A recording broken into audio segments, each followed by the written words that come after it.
Yes. Welcome to the Star Trek Picard after show here on the Blackcast YouTube network.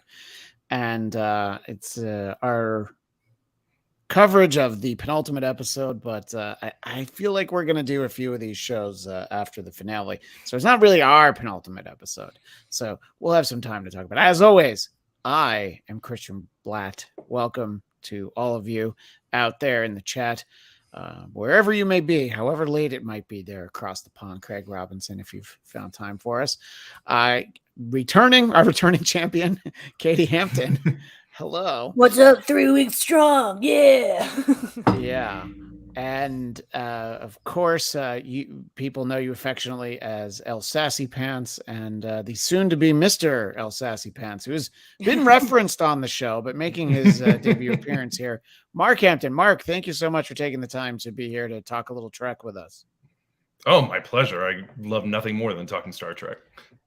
And I know a little bit about your backstory. People are bored of hearing about my family lineage of Star Trek, going back to my mom being in high school when the original series was on NBC, and it was on Friday nights. And Friday nights was big date night, party night. Not from my mom. It was all about like, well, we can have a date, but we're going to be home in time to watch Star Trek. And right. We bought we had a VCR before anybody I knew, so that my mom could record the episodes because they aired at midnight in New York on WPIX channel 11. And her goal was to have Trouble with Tribble so she could show it to us. And it took a while, but so it goes back basically throughout my whole life. But as this is your first time, your debut voyage, as it were, tell our audience a little bit about yourself and your affiliation with Starfleet. Okay. So, interestingly enough, my backstory is similar to yours. My mom was a big Star Trek fan, and the first episode I ever saw was when I was sick. I don't know how old I was, but I was sick. Sorry, my cat's being shut up. Sorry. So anyway, I was sick, and yeah, for real. So my mom rented an episode of Star Trek from the local place, whatever. And it was The Trouble with Tribbles. So that's the first episode of Star Trek I ever saw. We got into the movies. My mom and I went and saw Star Trek 4 and Star Trek 5 in theaters. And then we had to move to Tennessee from Georgia. We hadn't had cable in a couple of years because of funds and whatnot. So I hadn't seen Star Trek 6 at all. We moved into my grandmother's house, and she still had HBO. And Star Trek 6 was running. So Undiscovered Country on 24/7, it felt like. And I watched it and ate it up like a sponge because Sulu was the captain of the Excelsior. And I was obsessed with that name, the Excelsior. I thought that was the coolest name for a ship. And in my, adolescent writer brain, I was like, I'm going to create my own show akin to TNG, but it's going to be about the 24th century crew of the Excelsior. And I did. I wrote 8 seasons worth. I mapped out character arcs and story arcs. I wrote out outlines for movies and stuff. And it took me 5 years. I still have them in my room. So that's my experience with Star Trek. And I soaked it all up like a sponge because I wanted to know everything about it so I could write authentically as possible. So that's that's how I got started. He knows the ships. Oh yeah, no, yeah. He clearly knows the ship. So, Katie, when you first met Mark, how soon did he mention to you that he had mapped out 8 seasons of a Star Trek Excelsior spinoff series that could still be made, by the way? Yeah, and honestly, hopefully, because he's totally got the talent to do it. I don't remember when the first time he mentioned it, but I know it came up in some of our conversations in the early dating days. It wasn't until I moved in that he pulled it out from storage and showed me, and they were all written on notepaper. Yeah, it was actually pretty incredible because I was like, you were writing scripts this early in life? I was maybe writing jokes and bits, but apart from that, it doesn't matter. Yeah. You were still studying the structure of it, and you were telling me about all the different the different pieces of the ship and what engines are on which ships, and I was like, Oh, I think that was probably about 3 years into the relationship, and I was like, So he was a budding Liam Shaw, the way that he knew his way around the engineering, I guess. yeah, exactly. But see, and then Mark, to your point, it's almost like you got to mention it early on because if you're going to be dating someone and that sort of thing is going to scare them away, they're not the one. If they don't understand the place, it was my litmus test. The place that Roddenberry has in your heart, then time to move on. Exactly. Yeah, because that's exactly what Katie had mentioned to me. And let's say hi to some friends in the chat. Craig Robinson is checking in from across the pond. And Craig, I told you that this guy was one of us, so don't worry. And Dominica Saxon, we'll get to this in the episode, but I was so happy to hear Alice Krieg's voice instead of the blonde murder Doc Queen. And the actress who played the Queen part of that, Annie Wershung, I think is her name. She actually passed away since season 2. I assume at the time they did this, that was like a very nice featuring the voice of Alice Krieg. I felt like we got that, but don't worry, we're getting way ahead of ourselves. And for those of you that are here in the U.S. and possibly had some designs on trying to go to the IMAX event next Wednesday, particularly here in Los Angeles. It was a poorly chosen platform to try and give away those tickets.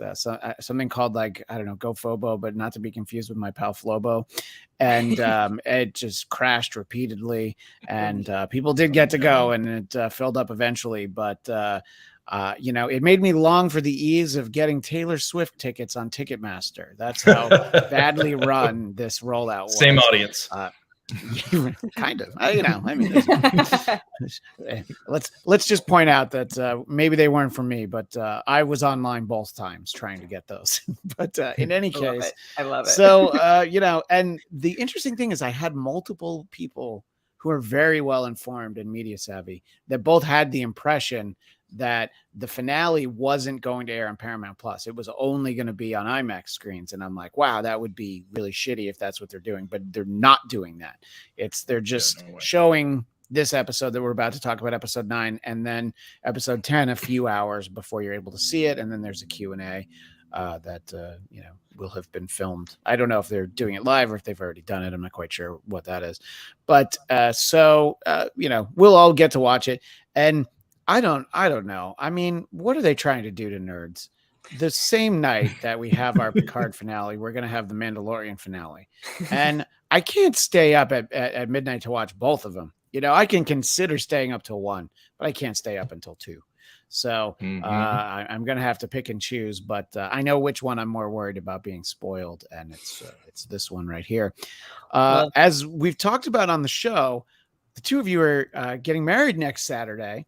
And Mark, how did you not map out the broadcast schedule for Star Trek Picard when you guys picked this date?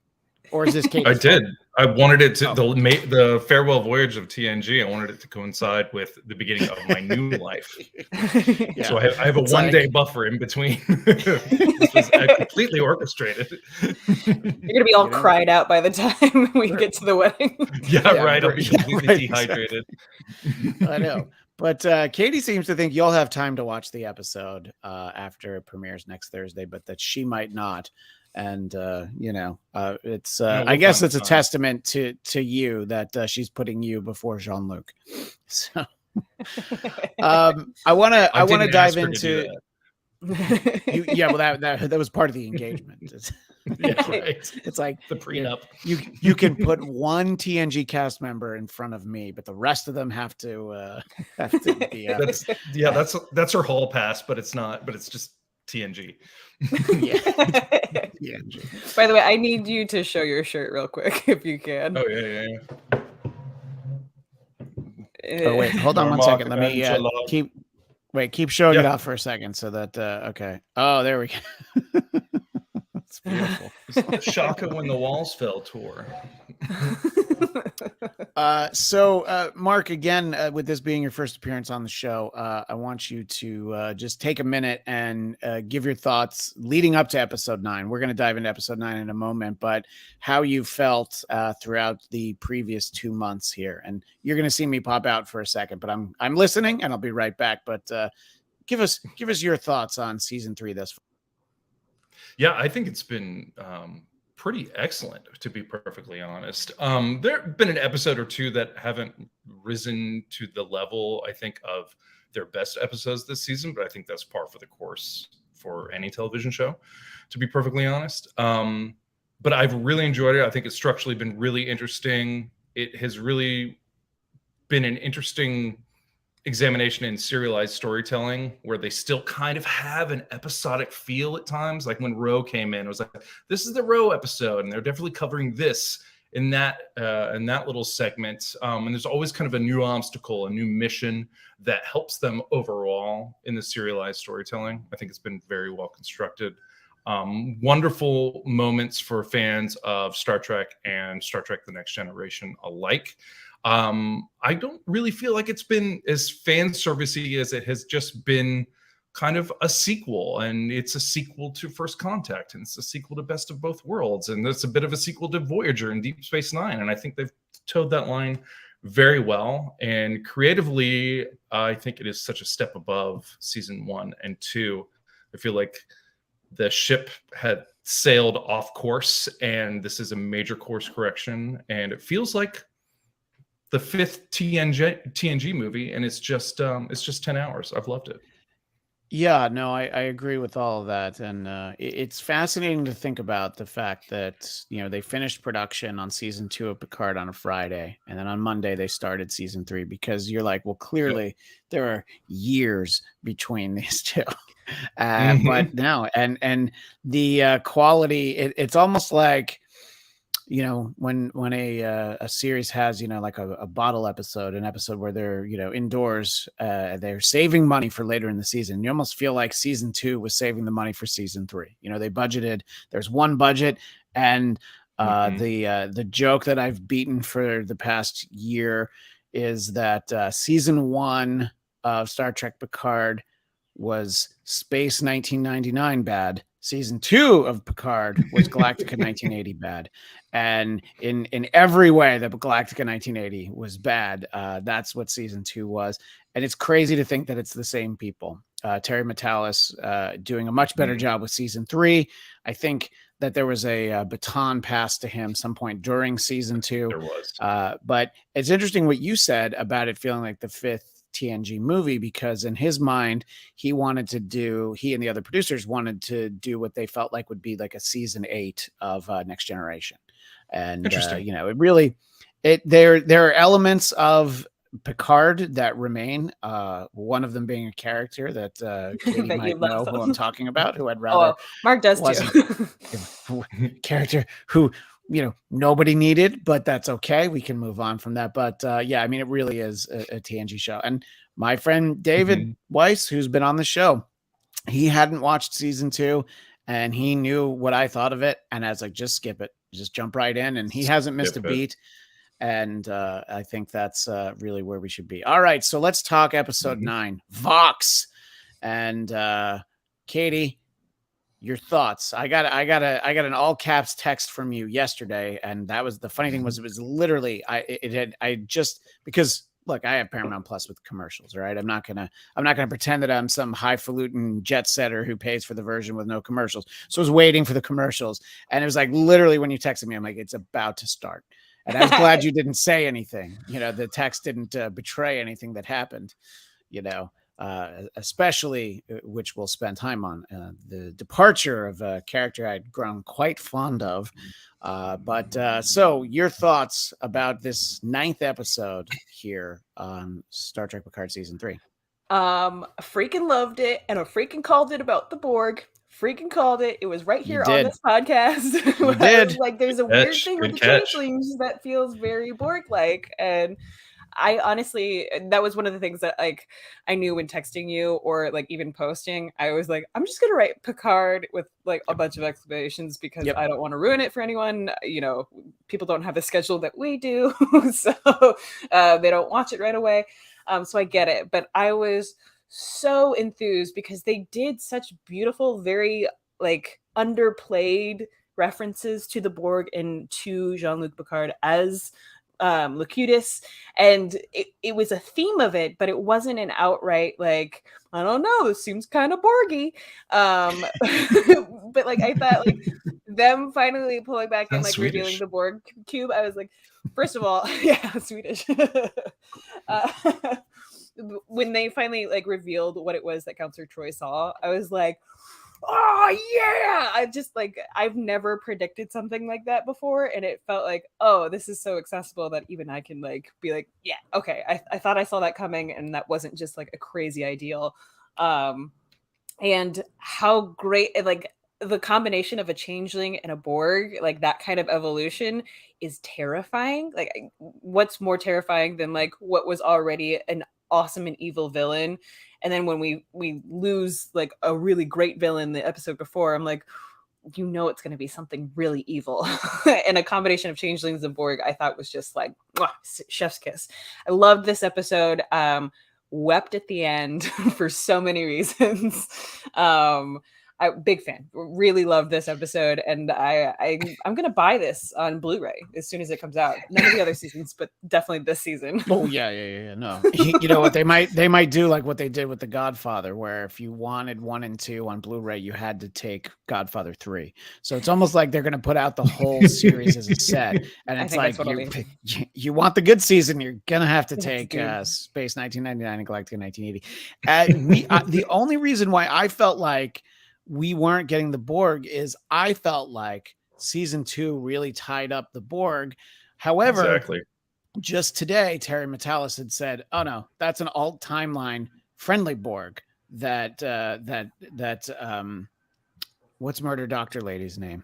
Murder Doctor Lady. I don't know. I didn't see Girardi. Girardi took. Yeah, yes. Girardi. You know, became it's like a separate faction, and Shaw makes a reference to some anomaly in episode 4 of this season. So Terry Matalas said all this, and I'm like, all right, I had no idea. So they were very clearly, it was separate. And you know what? That I at no point did I think that the villain was going to be the Borg. It was going to be the big bad. I figured it was just the changelings. And Katie was right. I was wrong. Mark, you might need to get ready to saying exactly what I said. You might have to say that once in a while after next week, particularly. And I was surprised. But now this means to me, and I texted Katie this, season 2 also tied up Q. Well, now he could resurrect himself just long enough to rescue Jean-Luc. And, you know, I mean, he's, you know, the trial is still ongoing for humanity. So wouldn't that really be fitting is if Q decides that humanity maybe is not guilty, even though he's supposed to be dead. But you know what? So is Data. Remember the one person that I've been saying that I hope I see that we still haven't seen? Do you remember the character? Reg, played by Dwight Schultz, best known as Murdoch on the A-Team. That's who I want to see. Oh, I know who you want to see. You want to see Chief O'Brien, don't you? That. What is the issue with all of Starfleet getting invaded? It's the transport. Who would be really great at fixing a transporter? Just putting that out there. I mean, we read an article earlier this morning that like maybe that's how Chief O'Brien could come back. Who knows? It's a longer shot than the Borg, I think. But it's more likely than Cisco, which people keep asking for. I'm still convinced that we will not see Cisco. Would be nice for storytelling. What are your thoughts about this hour? You guys, I assume, watched together, right, Mark? We did. Yeah, we sure did. I loved it. And for me, this is one of those shows where I've actually just been along for the ride. Like I haven't been able to predict what they were going to do. And I'm usually, ask Katie, I'm like, oh, they're doing this. They set this up. It's been a wonderful experience, and this episode was no different. The Borg reveal, I was exactly the same as you. I thought they wrapped up the storyline from last year. I thought that was the whole Borg thing. They were like friendly now, and the alternate timeline thing. I'm like, well, I didn't get that, but I was probably only half paying attention. But I thought it was excellent, phenomenal penultimate episode. I think they hit a really low. And so I knew we had something really sexy coming up for the last 10 minutes because they were going to have to lead us on a high. And boy, did they. I thought it was excellent. Great twists, great turns. Love it being the Borg. I love it being a sequel to First Contact and Best of Both Worlds. Yeah, I think that, obviously the two adversaries most associated with Jean-Luc Picard are Q and the Borg. And I felt like they dealt with both last season, but looks like that's not the case. So it'll be interesting to see how it gets tied up together.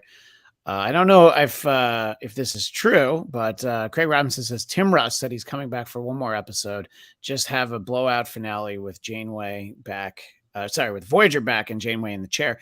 I mean, that's the one thing that we've been saying is that almost every episode name checks Janeway. So you have to figure that we're going to see her. True. And that's going to be like, why did you mention her every week if we don't see her? Right. So I think that would be a little bit of a disappointment if we didn't get to see her at some point. I think we're in for a load of. Yeah, I think we're in for a load of cameos in the next episode. I wouldn't be as surprised to see Chief O'Brien. I wouldn't be surprised to see Janeway, Tuvok, because like you said, Tuvok, Tim Russ said he had one more episode left. They are mentioning Janeway. I wouldn't be surprised to see the Romulans show up, and the commandant of their fleet is Commander Sela.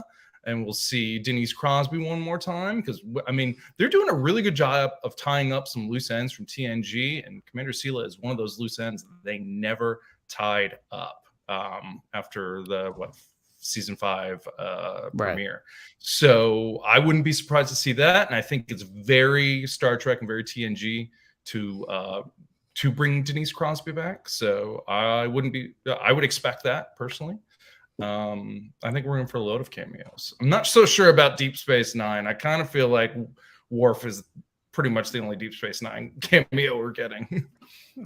I think that the problem was that they had to switch Daxes before that series ended. So it's like nobody wants to see Ezri Dax, and Jadzia died. So it's like so we don't need that.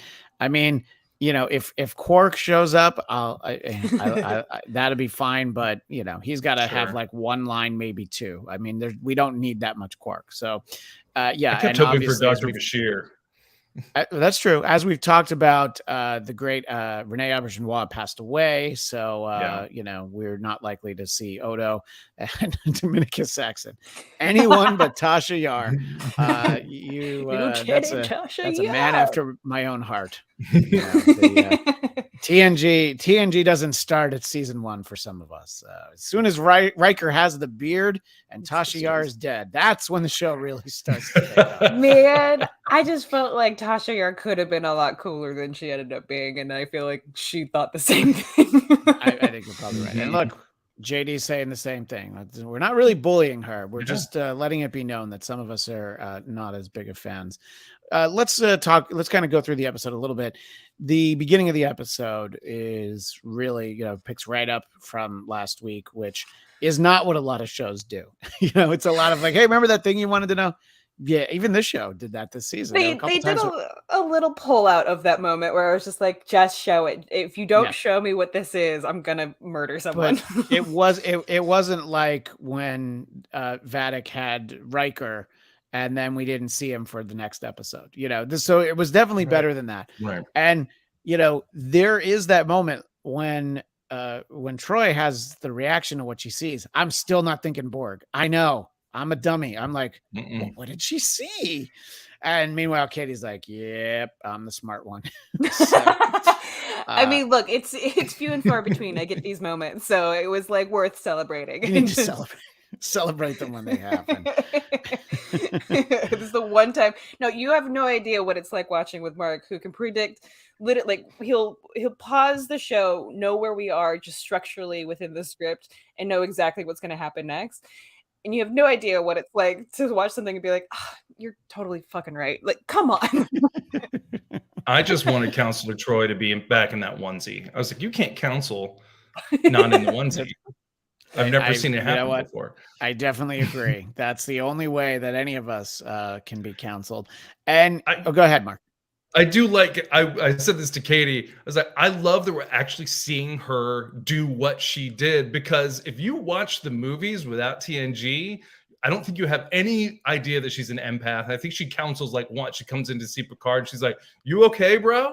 And he's like, oh, my family died in a fire. And she's like, rough. And that's about it. I feel like maybe a little bit in First Contact too. But so it was nice to see her doing her strengths the way the other characters have as well. Yeah, that's a great question in the chat from William Walton. Since this season has had a lot of focus on the kids of TNG characters, do you think Alexander could show up? Absolutely. I hope not. I'm not going to lie. I theorized something about Nog, and then somebody reminded me. I think is Nog in no condition to return? It was something that I actually didn't remember about the character. I believe Did he actor die passed or away? Actually, the actor passed away like a year or two ago. So, and the original. We could get Jake. We could get Jake Sisko, who went to UCLA with my friend Jason Blair, who has been on this show and will be with us next week. But so we'll see. I'm sorry, what were you going to say, Mark? I think Alexander, the original actor, might be in jail. I'm not sure. Brian Bonsall. He was the little boy from Family Ties, I think. It's the same actor, right? He was in Blank Check, one of Katie's favorite movies from childhood. Just because he wanted to get a blank. I think he fell into hard times. Yeah. Well, I think it'll be interesting to see, you know, who else we might get. But so my only real criticism with this episode is the moment after Jean-Luc goes to talk to Jack.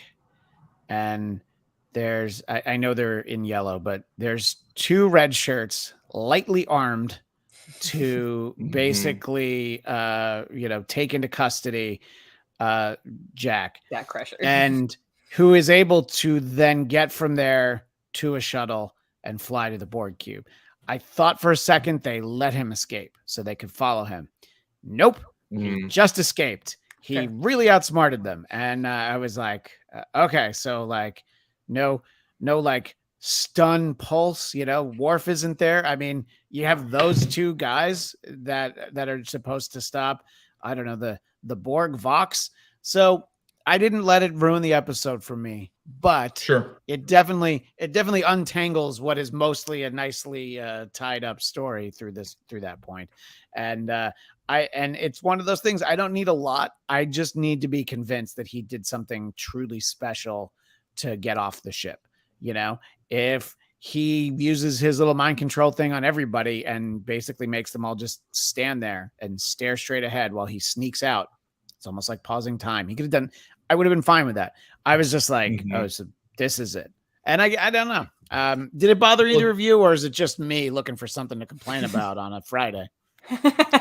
That didn't bother me so much. And I kind of, correct me if you think I'm wrong. They established that it was basically anybody that had underdeveloped or not fully developed cerebral cortex could be possessed by him, but anybody 25 and over, they weren't part of that network. So I'm thinking maybe that's why he couldn't possess anyone. He could only possess the youngsters. I didn't mind it, because what I minded so much was that after the Borg had pretty much assimilated everybody 25 and under, they still shot like stormtroopers. And I was like, come on, you're like, you got Chat GPT in your brain now. You should be able to shoot. But, that kind of bothered me. I was like, let's come up with a better solution other than they just still can't shoot. Because, I mean, they weren't even like dodging. It was just, boom, boom, boom. I missed them. Oh, that was one of the things that I was like, oh, now we're seeing new versions of Borg. Like you expect them to not be the slow punch while they like take them down, like how they did in TNG, because they were so clunky and slow. But yeah, it felt like Borger's still a little bit on the slow side.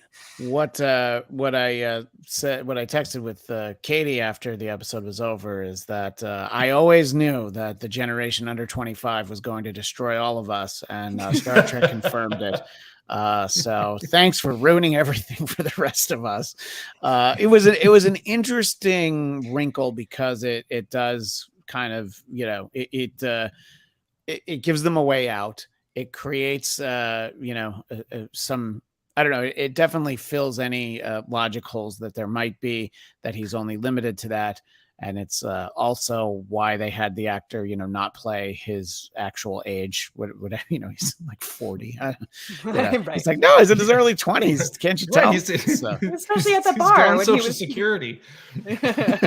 Right. Well, it is the future. It is, but it's all Social Security. Yeah.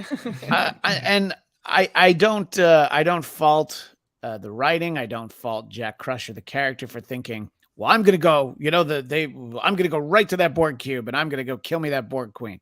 Okay, well, you clearly didn't think that through, because that's what she wanted you to do, was to go there. So but you could these totally previous see... 8 episodes, we've been keeping you from there, and then you're just like, well, I'm just gonna fly there. What were you gonna say, Katie?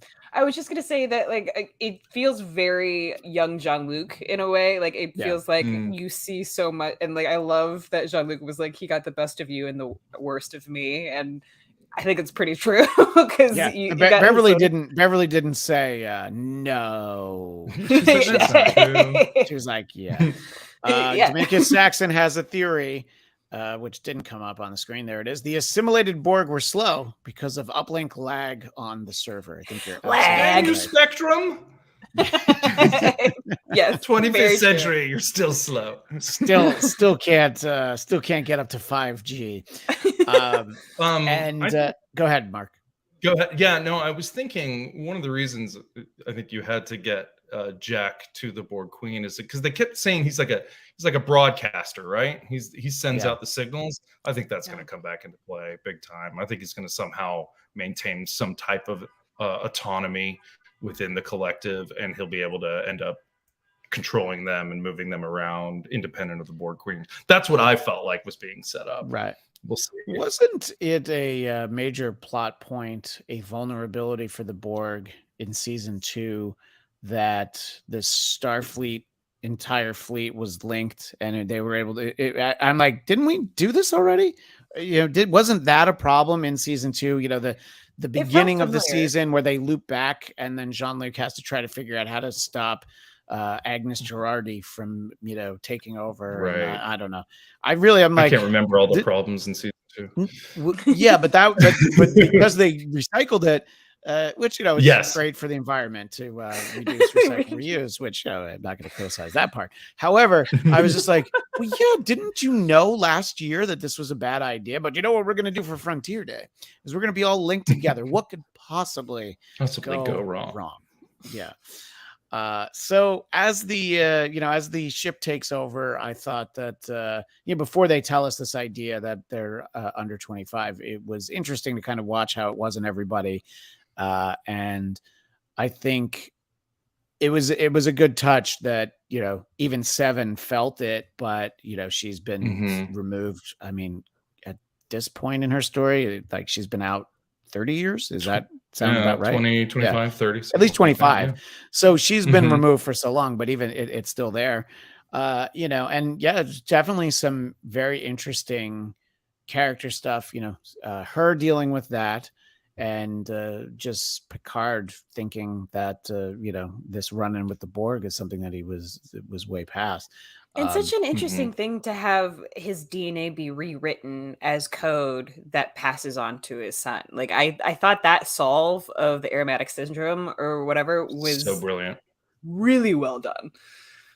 Because it is almost like writing code is DNA, and I love that they made that connection of sort of like software in a way. Yeah. And why, in explaining why he could always still hear them even after he had been disconnected from the network. I did think that was a good explanation, and I believe that positronic body Picard has never heard the Borg. So it doesn't sound like it. Yeah. Yeah. I don't So I think think that's a good explanation. And, you know, look, for storytelling reasons, I can see why he would sometimes feel that, you know, that pull of the Borg. But I think I like that we got a nice, I was going to say science, but, you know, a science fiction explanation of it that worked for everyone. You know, look, I think that I agree with what you said earlier, Mark, that it's not fan servicey at the expense of the storytelling. You know, great moments with Data and Geordi in this episode, also in the previous episode. And, you know, it's having them all sit in the ready room last week. And then we'll talk about the very ending, you know, stuff. It's like, no, we need all this, but it also helps advance the story. You know, the one thing that I think, and we talked about this the week that they did it, when they showed all the ships and played the themes from those shows, I was like, we didn't need it, but I liked it. You know, so I'm like, I am not no notes, no complaints, but completely unnecessary. Oh yeah, but not in the way that like Lady Gaga made a guest appearance just to be like a traitor for them to, you know, like it moved the story along. Didn't need to be, but it was a nice. It was a visual and sound Easter egg that we could all be like, oh. It was also an emotional moment for your audience that is clearly from the Rick Berman era that is tuning in. And because this is a sequel to essentially the Rick Berman era, that was a bit of a nod to that. I mean, if they'd like taken over the Defiant and Voyager, that would have been a bridge too far. But just seeing them a little bit, you know, a little accoutrement for the episode, I think that was a wonderful emotional beat for the audience. Yeah, no, absolutely. And I've given Katie all the credit for the thing that she predicted on the very first week that we talked about this and all the weeks since. What I said was when we got to meet Captain Liam Shaw, I was like, oh, okay, so this guy's a jerk and he's going to pay the ultimate sacrifice before the season's over, and we're going to have fallen in love with him by then. And God damn it, that's exactly what happened. That's exactly what happened. I wanted the Star Trek Schmuck from Chicago show that we're now never going to get. I know. I mean, but you never know. Maybe he'll be 20 years old and same actor. Yeah, that's fine. Picard has a positronic body. Anything's possible. That's true. And look, you know, a different fandom, but Star Wars gave us a whole Andor show, and we know he's dead. We saw it. So it's, you know, you can give us a Captain Shaw show, but I feel like that's fairly unlikely. But I thought that it was a nice moment.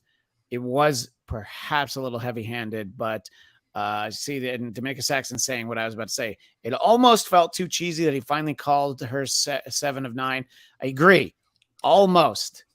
I was like, almost. I'll allow it though, because I was like, had to do it. It was earned. It was like so much they had gone through, and they definitely put Shaw through the ringer this entire season. Like, holy cow! It was like Nordberg in the Naked Gun movies, or as I said in a previous episode, Bean Bunny in the Muppet movies. You know, it was like, how can we hurt him this week? It was Kenny. They had to kill him. Kenny on South Park. Oh my god, you killed Shaw. You bastards. But I think that I really appreciated his arc. There were a couple times where, you know, he backslid a little bit, but I think that's, you know, just, it was in his nature. You know, from the moment that Picard tells him that Jack's his son, it's when he's like, all right, I get it. I mean, I hope you go to jail for this, but I understand now at least why we're all doing it. And that poor bastard just wanted to go to Starfleet Day with his own ship. I know. He's like, look at how pretty my ship is. It's perfect for Frontier. And now look what you did. There's going to be fireworks. We're going to be all part of a unit, running drills. Yeah, we would have flown in formation. So, Katie, did you think about how I was right about Shaw when he finally went to that great engineering tube in the sky?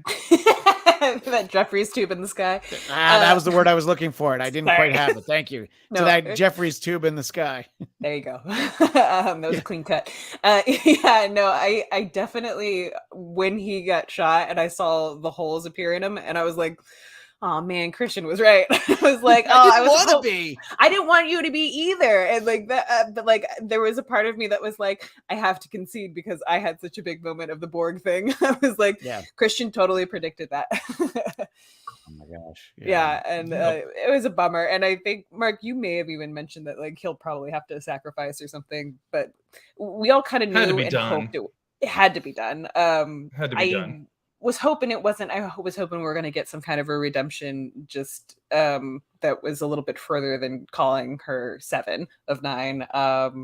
But you know, it was worth it. I would have loved a series afterwards because he was so wonderful, and I would have loved to see it because it felt like that was his like first ship that he was captaining, right? Like that was his first assignment. Mm-hmm. It feels so much like he was one day away from retirement. Like, it's sort of like, you know, this idea that yes, he calls her 7 of 9. He actually doesn't just say 7. You know, he actually says the full 7 of 9, but also it's your ship now. And I was like, all right, it was a that nice made moment. Me cry. What did you think of our new friend Liam Shaw, Mark? We hardly knew him, but I think that you know, we got to spend some quality time with him. I thought it was an excellent character. I love that actor. Todd Stashwick is his name. Yeah. Yes. I thought it was a brilliant idea to have an antagonist like that, somebody that didn't buy the mystique surrounding the Enterprise D crew. That was the one thing that kind of, like, I don't want to say gave me prickles or whatever, but it was like there was such an aura around the next gen crew, even in that world, that they were held up in such high esteem. And I was like, that feels weird. Like, I feel like they would be respected and revered, but like they're almost mythological in the way they portrayed them at times. And that Shaw was such a great foil to that. He was like, I don't care what people say about you. We're not doing it. We're not doing it. And they had to win him over. And I think that was important to kind of prove to us as the audience 25, 30 years later that they still got what it takes and that they could still do this stuff. And having that dissent in Shaw was a really good way of presenting that. And I thought he portrayed it well. I think he had a great arc. His speech about Wolf 359 in that one episode, I mean, that's your real setup for the Borg right there, as much as anything. I thought he delivered that beautifully. I thought it was an excellent thing. I'm sad to see him go, but I did read an interview with Terry Matalas where he did say he had an idea of how they would resurrect Shaw if they ever got to do the Star Trek Legacy show that's been talked about in social media and whatnot. He wouldn't go any further than that. So just because he's dead, I'm not convinced that if Star Trek Legacy show was greenlit, that we wouldn't see him again. But I think for the purpose of this show, I think he filled that role beautifully and perfectly. Nice character arc. Yeah, I mean, look, I saw Star Trek 2 in the theater. I saw Spock die, and yet, boy, we sure got Spock for a very long time, all the way through Into Darkness. So, you know, so from 1982 to, I think, so we got like an extra 30 years of Daystrom Station still has the Genesis device or Genesis 2 device. So, you know, shoot him on a torpedo and then send the Genesis device down there, bring him back to life. Our pal Dominicus Saxon says, I've disliked every character Stashwick has ever played. Oh, shit. He completely redeemed himself a fan. As Captain Shaw. But it's like he redeemed himself. So, and we start, you know, it's great casting for a captain we're not supposed to like. And I agree with what you said earlier, Mark, is this idea that not everybody is impressed by the exploits. Right. You know, it's a lot of like, but you crashed your ship. You know, it's a lot of that stuff. A lot of like, but you saved the galaxy, but you put us in danger to begin with, you know? So it's really, you were just trying to make up for it. Obviously the big reveal for true fans of the show is what Geordi had been working on. And I don't have actual complaints about it, but I'm going to say that even if I did, I'm like, I don't care how they explain it, you know? The one thing about the Enterprise D is that it kind of takes a page of my least favorite element from a film that I didn't particularly enjoy, which is Independence Day. And it's the idea that they're able to trick the fleet by, I believe Bill Maher said this at some point, going back to like 1995, that they basically flew an Edsel into the fleet and were able to sneak in with all the sleek new, so it's like, but obviously they've set us up in a situation where it not being interconnected, it being analog, as it were, is how they have any chance to. But let me ask you first, Mark. Just getting to see the D, and then they actually go on the bridge. Just your thoughts, Mark. Show me that D. Oh. And I knew why you laughed, D. Katie. It's like, that's a galaxy-sized D right there. I mean, I knew it was coming. I knew we were about to see. You knew that D was coming. He knew that. I knew that D was coming. He did predict. This is one of his big predictions that he made. I mean, I was like, you can't, if you're gonna really say goodbye to these people, you have to have the Enterprise D. I knew it was coming. Yeah. It was very reminiscent of the end of Star Trek 4 when my friends, we've come home. When they, Picard says, "Oh, she'll fly." I thought it was beautiful. What I could see through all the tears. So seeing that for the moment, just even knowing it was coming, it was absolutely gorgeous. But when they stepped on that damn bridge and those lights came up and Majel Barrett's voice came over the computer, that to be, I mean, that I've been waiting for that since generations, since they crashed the Enterprise D on that damned planet. I've been waiting for that. And it was beautiful, beautifully recreated. And just like Picard, my favorite part was the carpet. I did think that was a nice touch, and I loved it. I did like the little jab, like, well, obviously we couldn't get the E, and then everybody looks at right. I loved that. Katie, your thoughts about seeing the Enterprise D and seeing the bridge of the Enterprise D. See, look, I made it longer so that he made the D longer, baby. Oh, that long D. Oh man, we're never gonna get out of this. I love it. No, I didn't quite catch it at first, like when they started reciting the numbers, and Mark started going, "Oh," and I was like, "Wait, oh, that must be." Oh, and then it clicked way faster for him, and then it honestly wasn't until they showed the bridge that I started to just start bawling, because I agree, like the carpet and like those doors just whooshing over it, like that is, I think there's even a YouTube video out there that is just the sounds of people walking around on a TNG ship for like 3 hours. And I'm like, that is a very meditative soundtrack to me. It's just like carpet walking and like, yeah, I could see using that instead of white noise to fall asleep. Just yeah, exactly. Yeah. And then like the soft beeping, and then all of the interfaces, everything was just so beautiful. And apparently they did bring back some of the set builders who made those sets to recreate this to scale. And seeing those like Cobra back chairs. Oh, it was just, and I agree. I like the carpet. I missed the carpet. I missed those soft shoe walking. It was warm. Yeah, they lit it just like the original show too. It was a different camera because they were in anamorphic and widescreen, but they lit that bridge. It wasn't like Generations the way they lit it. That was TNG lighting right there, and it was gorgeous. No, I agree that it is obviously very much it was very much a nod to how it looked there, because there were upgrades that had to be made to take that ship to the movie, absolutely, to the big screen. But even though this is cinematic, we're back on the small screen, so it's going to be okay. Although some people are lucky enough to see it in IMAX, not me, but other people are going to get to see it. But in terms of the behind the scenes, I had mentioned that the production designer Dave Blass was on my friend Tom Kelly's show, who I will talk to after the finale. He's actually out here in LA for a few weeks, but he's he's trying to rain on all of our parade. Mark, my friend Tom, he's just he feels like this show's just ruining his childhood, and I'm just like, I don't know, my childhood wasn't that great. This is just making it better. So, Same. But he had a conversation with Dave Blass, my friend Tom did, the production designer, and he talked about this was like a few weeks ago, so they didn't get into any of this stuff.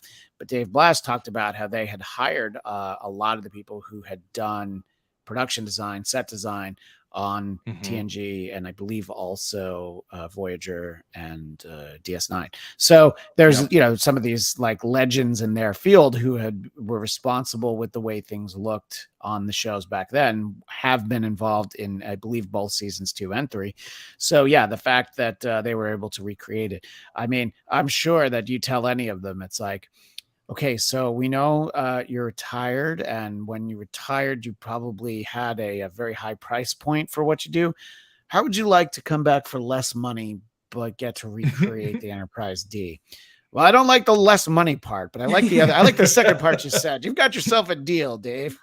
But I would love to chat with him after we see the finale. But he's got an interesting niche carved out, Mr. Dave Blass, and that people who say they don't like the show get his attention more than people who say they do like it. So how fascinating it is. Yeah, but if you do want to find that conversation, you can find the Tom Kelly Show episode 286. I don't have my glasses on. That's where the conversation was with Dave Blass. But anyway, and just the takeaway from that conversation, why I brought it up, not just to give a plug for someone who's not here, is the idea that the care that was put into the look of the show, I feel like that care also went for the actors and the producers and the writers. Tom Kelly disagrees wholeheartedly.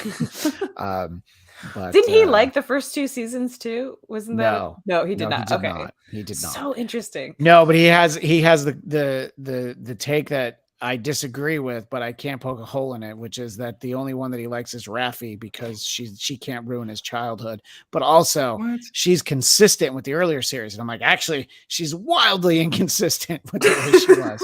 But, with her JL nickname that no one's ever called him. Yeah, that's so consistent. Sorry, dude. Oh my gosh. In our previous episode of this show, Flobo, who we used to do Star Trek shows on AfterBuzz, the 4 of us who were together last week, or actually that was on Monday, and he was just like, he just didn't get the JL thing, why it bothers people. It's like, why are you all complaining about it? And we're like, because he's Jean-Luc Picard and he deserves all of our respect. Including Raffi's. Yeah. So it sounds like they played pickleball together. So I'm like, come on, JL, get your head in the game. Like, what? No, he's a revered admiral in Starfleet, and we don't know you. So why do you have this nickname? Literally, we don't know you. That we've never You're met new you here. before. Well, what I said last week is Raffi's like Fetch from Mean Girls. Stop trying to make Raffi happen. All right, it's just not gonna happen. Oh my god, imagine if that's the spinoff we get, is the Raffi show. Oh, imagine me canceling Paramount Plus. Yeah, exactly. So obviously there is quite a fight ahead of them next week in the 10th episode of season 3. And Mark, if I have to ask you a real question, we've established that you're getting married on Saturday, and that the finale of Picard, a goodbye to the cast of Next Generation, is going to be on Thursday. Which day are you looking more forward to, Mark? Thursday or Saturday? Ooh, I'm gonna throw you a curveball. I'm looking forward to Sunday when the wedding is over, and I don't have to deal with this stuff that is anymore. A great answer. Katie's like, I was gonna say Friday. I agree with them on the Sunday part. Yeah. Look, I got married in 2011. As much as the day was great, that day after, and honestly 2 days after, where it was Monday and we hadn't gone on our honeymoon yet, and literally no one was looking for us, because nobody wanted anything from us, and we're like, this is great. You promise? So, you promise? That's gonna be a great feeling. And then you guys will get a message from me. Hey, how was the wedding? So when are you ready to talk about the finale? Oh, we'll be ready immediately. I will say though, a new episode of TNG was always one of my favorite things. But as many Star Trek nerds out there can probably relate to, getting a girl that loves you is just as great, if not better. So I am looking forward to the wedding just slightly more than the Picard finale, and that's how you know I love her so much, because if she wasn't the right girl, I'd be like the finale, and then everything after that is just X ratings. He's like, you'll be walking down the aisle with your phone, like rewatching the finale, like yeah, I'm here. I'm like, I gotta get the tears going. And let me just think about that D. I'll just think about the D, and all of a sudden, beautiful tears everywhere.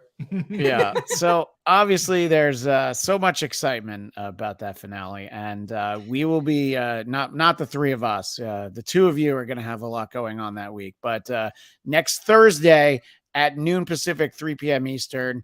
I don't know, what is that, Craig? 8 o'clock for you, 9 o'clock for you. It's not too late. It's not past your bedtime. I will have brought back a few people that I've talked Star Trek with before. My friend Jason Blair, who's been on this season, David Weiss, who's been on this season, and my pal Mark Hunt. We always put a space in Mark Hunt's name. You don't want to say it too fast. Learned that a long time ago. But that's actually the first time he'll be on this year. But we've talked Strange New Worlds and Discovery and other shows before. So it'll be very exciting to do that. But that will not be our only conversation. So hopefully the two of you are able to return at some point. So we've kind of talked about feelings for what that finale is going to have. Katie, your answer is the number one thing you most want to see, Miles O'Brien. Is that correct? That is correct. Yep. Is there something that comes to mind for you, Mark? Maybe something you've already said, something you haven't said that you're like, I'm sure it's going to be great. We already know they're going to be on that D, but they're on the D. It almost doesn't matter what else happens. But if there's one thing you're like, what I would like, and by the way, for me, it kind of is Reg. I would love to see Reg, but is there anything for you that you're like, in addition, the nice little cherry on top would be? I actually really would like to see Commander Sela. I'd like to see Denise Crosby come back and have a moment with that, because they've always done such a good job of honoring her, even though she'd left in the first season. And so that, to me, I think would be kind of a cherry on top if we got to see Commander Sela, and maybe even just a little bit of a resolution between her and Picard and things like that. Even though they have no idea what happened in yesterday's Enterprise and it still confuses them, I'd still love to. I'd love to see that. Well, there's one person on the planet who would very much like to see a very specific appearance, and that person is William Shatner. Would probably feel like James Kirk would make sense showing up. I have to say, I hope we don't see that. I hope so. I don't either. We got a little taste, like he was on, or his body was on. Sorry, I forgot what ship it's on, but Daystrom Station. Daystrom Station. At Daystrom Station. Yeah, and that was was for me, and especially with the Tribble as well. I was like, great. They had their goodbye. Goodbye. Next Gen didn't. Next Gen, they would have kept making movies if people went to see them. They killed Data off, but so I mean, the original cast have had their goodbye. Next Gen hasn't.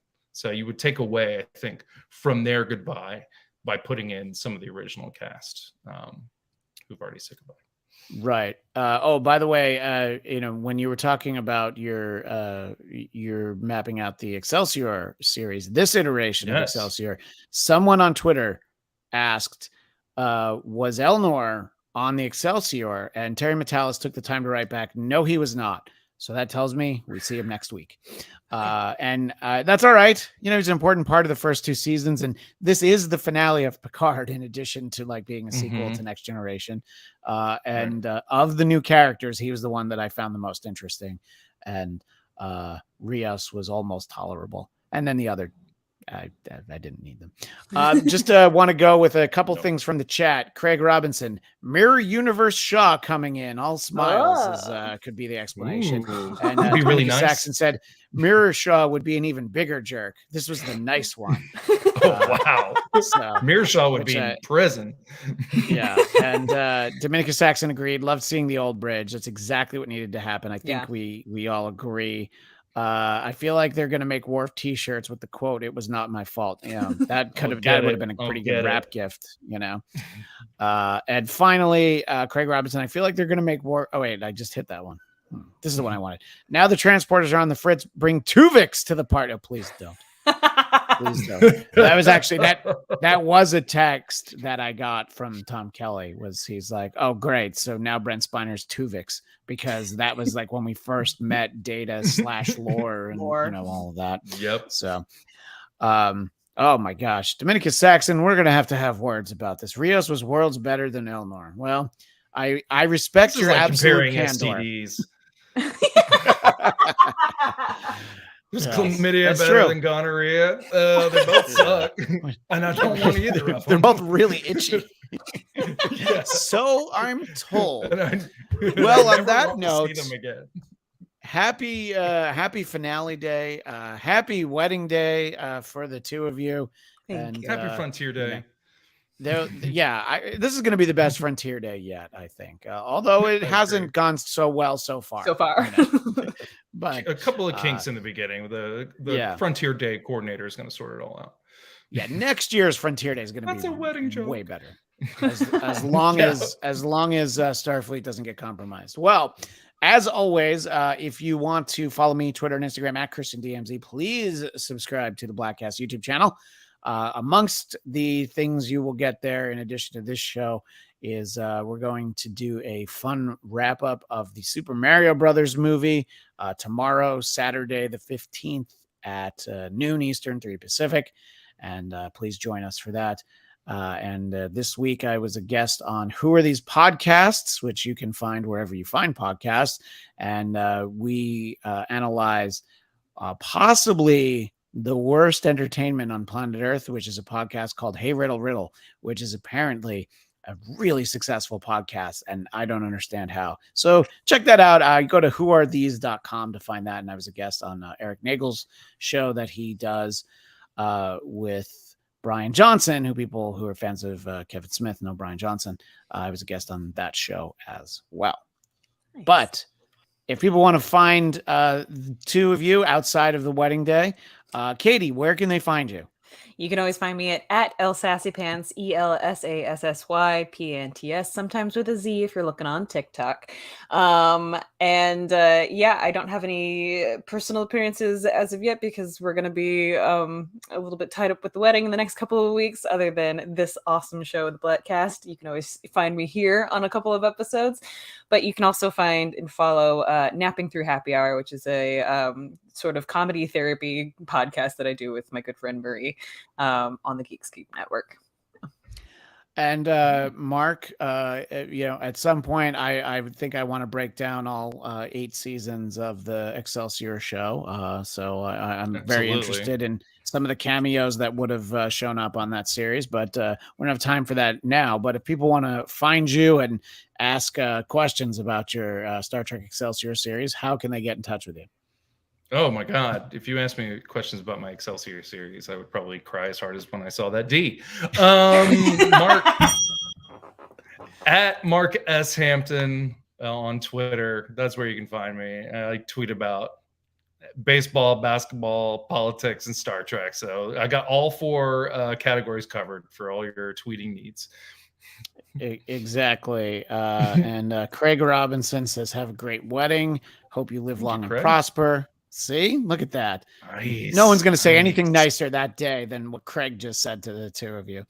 That is all the time we have for now, but please join us as we talk about episode 10. As I said, next Thursday at noon Pacific, 3 p.m. Eastern. But until then, as always, live long and prosper. Thanks, y'all.